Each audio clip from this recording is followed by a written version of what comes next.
Hello दोस्तों, नमस्कार। आप देख रहे हैं मिस नैना का यूट्यूब चैनल और मैं हूं आपकी दोस्त और चैनल की होस्ट नैना। इस कहानी को शुरू करने से पहले मैं आपको एक बात बता दूं। इस कहानी को सुनते वक्त आप चाहो तो ईयरफोन या फिर हेडफोन का उपयोग कर सकते हो। इससे इस कहानी की ऑडियो क्वालिटी आपको पसंद आएगी। साथ ही दोस्तों, एक और बात, अगर आप चाहो कि आपको ये वीडियो पसंद आई तो आप इस वीडियो को लाइक कर सकते हैं। इससे हमें भी मोटिवेशन मिलेगा और भी इंटरेस्टिंग कहानियाँ आप सबके सामने लेकर आने के लिए। चलिए आज इस कहानी को शुरू करते हैं। मैं बिंदिया आज अपनी ज़िंदगी की एक दास्तान आप लोगों के सामने लेकर आई हूँ। उम्मीद है आपको मेरी ज़िंदगी की एक सच्ची दास्तान पसंद आएगी। इससे पहले कि मैं आपको कहानी बताऊँ, ज़रा आप मेरे बारे में सुन लो।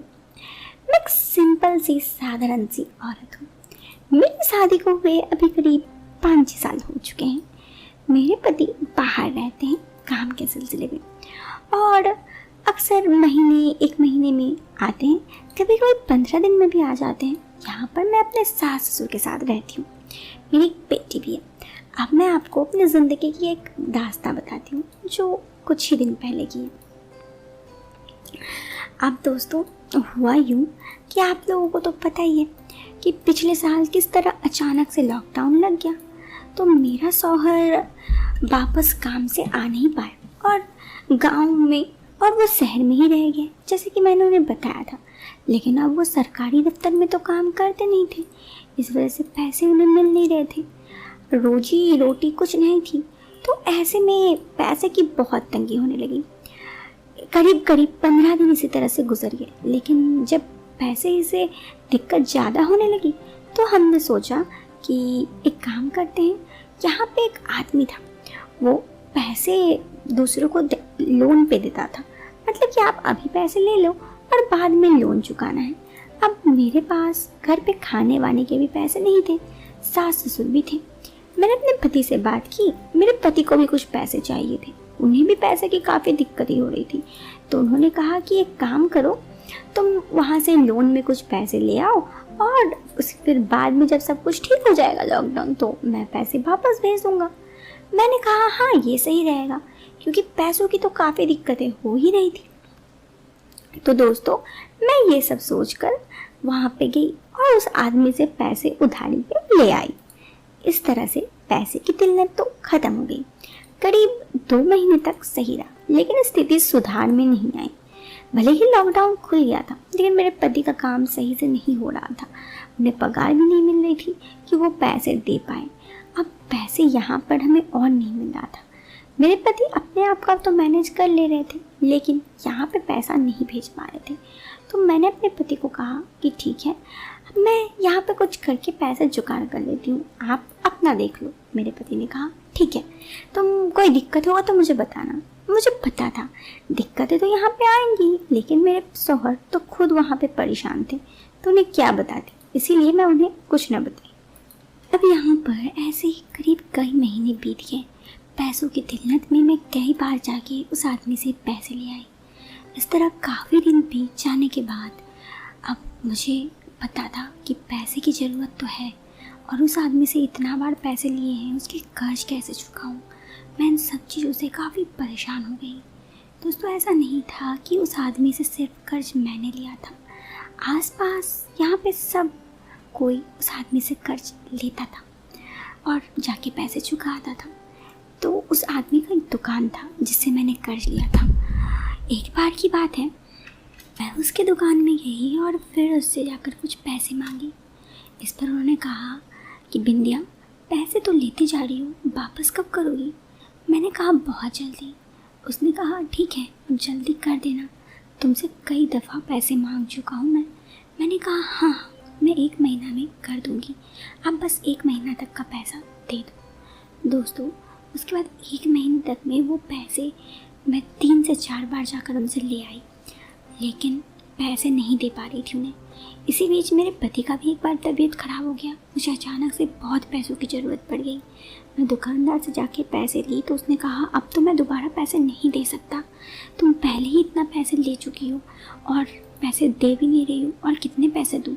मैंने कहा बस इस दफ़ा दे दीजिए, मेरे पति बीमार हैं, उसने कहा देखो बिंदिया, इस दफ़ा तो पैसे दे रही है, लेकिन 2 दिन बाद मुझे पैसे वापस चाहिए। 2 दिन बाद मैं उसका घर तो गई ही नहीं, क्योंकि मुझे पता था कि अगर उसके वहाँ जाऊँगी तो पैसे ही मांगेगा। तो दोस्तों उसके बाद जानते हैं आप क्या हुआ? सच्ची दास्तान जो मैं आपको बता रही हूँ। काफ़ी दिन ऐसे ही बीत गए। मुझे लगा कि अब तो दिक्कतें हो रही हैं। उस आदमी ने फिर किसी को अपना मेरे घर भेजा। अब वो आदमी आके मुझे सुना के गया। मैं उसकी दुकान गई और जाके रोने लगी कि मेरे पास पैसे नहीं है, ये वो। उसने मुझे बहुत कुछ सुनाया कि पैसे ले नहीं सकती हो, दे नहीं सकती हो तो ले क्यों गई। इन सब चीज़ों से मैं बहुत बुरा लगा। कुछ देर बाद मेरी पड़ोसन, मैं जब वहाँ से वापस आ रही तो पड़ोसन हंस के जा रही थी। मैंने कहा तूने पैसे चुका दी उधारी? उसने कहा हाँ, मैंने तो उधारी चुका दी। मैंने कहा तेरे भी तो पति बाहर थे, तो तू उधारी कैसे चुकाई? उसने कहा पैसे से नहीं, किसी और चीज़ से मैंने चुका दी उधारी। मैंने कहा क्या? तो उसने कहा औरत है, इतना तो समझती है, समझ जा। मैंने कहा पर ऐसे कैसे? उसने कहा देख बिंदिया, बात जैसे तेरी है मेरी भी है, तुझसे ज़्यादा मेरे पैसों की दिक्कत थी, देखो तो पता ही है, मेरे सास भी बीमार पड़ी थी। मैंने कहा हाँ। तो उसने कहा पैसे की ज़रूरत थी, और वो आदमी एक नंबर का ऐसा है कि किसी पे भी दीवाना हो जाता है, बड़ा दीवाना किस्म का आदमी है। तो मैंने उससे जाकर कही कि देखो आप एक काम करो, एक दफ़ा मुझे। तो उसने भी कहा कि ठीक है, तुम मेरे साथ प्यार कर लो, बदले में मैं तुम्हारा पैसा उधारी माफ़ कर दूंगा। मैंने कहा ये सब बात तो मुझसे वो आदमी नहीं किया। उसने कहा बिंदिया तो देखने में खुद ही अच्छी है, उससे जाकर एक बार मीठी बोल तो बोल। मुझे लगा ये मेरी दोस्त मेरी पड़ोसन से ही बोल रही है। दूसरा दिन मैं उस आदमी के पास जिससे मैंने पैसा लिया था, उस दुकानदार के पास गया, सेठ जी, और सेठ जी से कहा सेठ जी। तो उसने कहा क्यों, पैसे चाहिए? मैंने कहा नहीं सेठ जी, उधारी चुकाना था। उन्होंने कहा कैसी? मैं अपने आप को देखी, उनको देखी और देख के ज़रा मुस्कुरा दी। वो समझ गए।